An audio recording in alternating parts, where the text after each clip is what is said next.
Meet the Masters presents Warhol's Colors.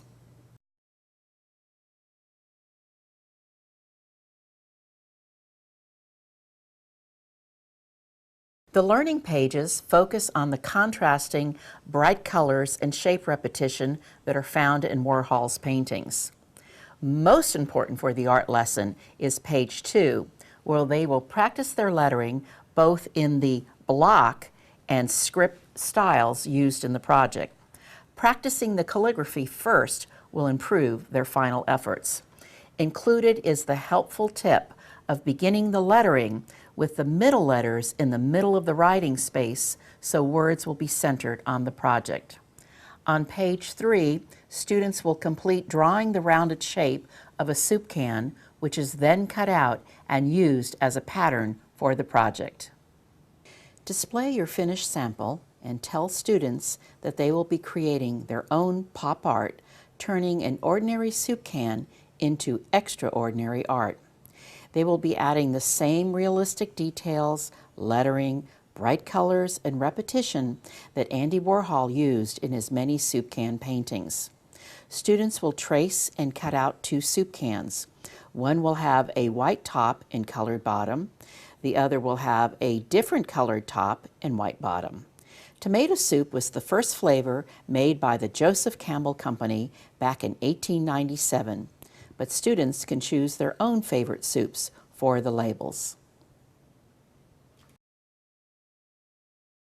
Make sure these vocabulary words are included in the art lesson.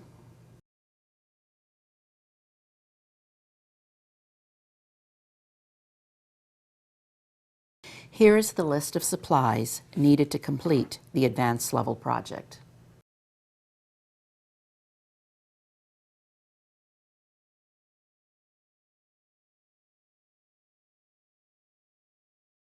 The black paper should be placed horizontally on the desk.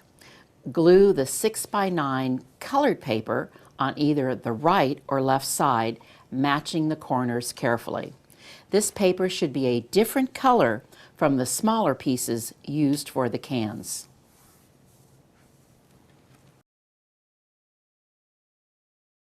Students will complete the soup can pattern on the learning page by drawing vertical straight lines for the sides and curved lines for the top and bottom. You can use the large black paper as a straight edge for the straight sides. Dots have been added on the page as a size guide. Next, draw a slightly curved line in the center of the can. These curved horizontal lines will give the soup cans a realistic rounded look. To avoid confusion of shapes later, it's helpful to write the words top and bottom in the right section before cutting out the pattern. For now, keep the can pattern as one piece. Students will trace and cut out the can pattern on the small white paper.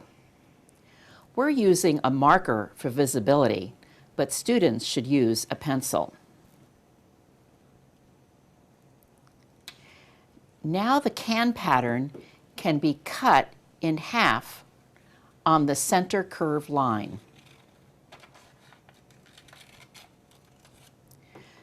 Use a pattern half to trace that line on the white can and then cut the white can piece in half. The top half will become the top of a can and the bottom half will be the bottom of the second can.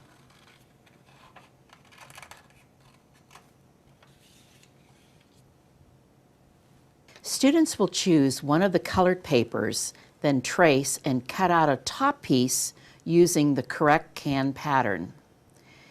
Then they trace and cut out a bottom piece on the other colored paper. As students start cutting out the top and bottom pieces, they should place them in their correct positions so they don't mix up the shapes. Almost from the beginning, Campbell's soup has been in the distinctive red and white cans. A company executive had attended a Cornell University football game and loved the look of the players' red and white uniforms on the field. So those colors have been printed on the label ever since. Andy Warhol started off using these traditional colors, but later ventured into a more colorful palette for his popular soup can screen prints.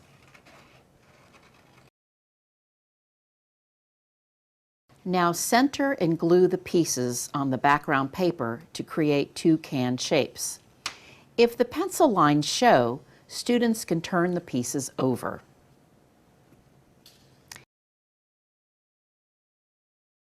Each side should have a white piece and a colored piece in opposite order. Leave a small space between the top and bottom pieces so the background color shows. This adds a bit of color contrast.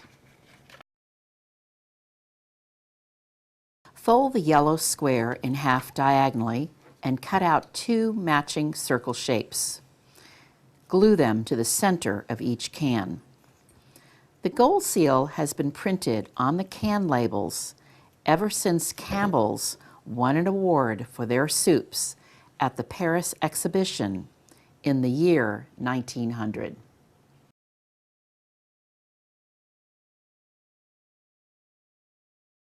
Using the black pen, students will draw a line to make a large oval for the top of each can. The line should be curved to give the can a realistic, rounded look. A spiral will now be drawn inside the oval.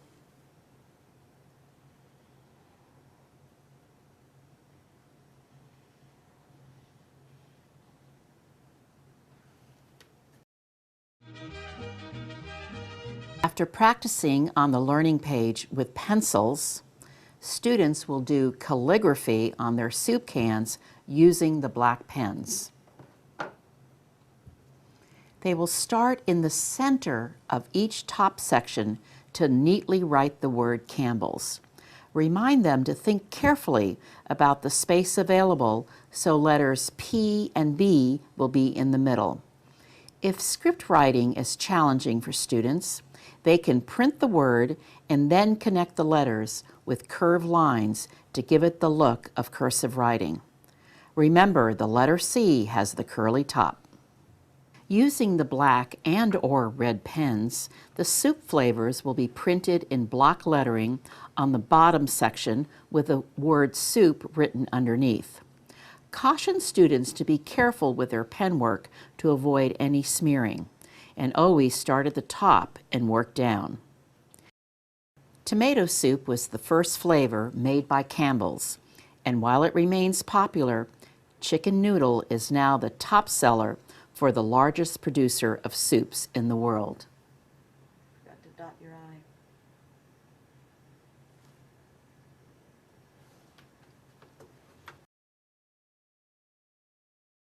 Students complete their soup cans by decorating the gold seals with some simple designs like a star or random dots.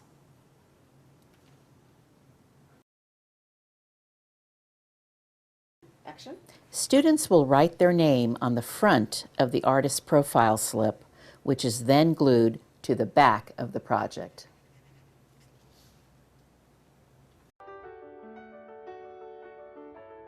The vocabulary words for today: abstract, shape, color, curve, overlap, spiral, and calligraphy were executed by students as they created pop art with their own extraordinary soup can pictures inspired by master artist Andy Warhol.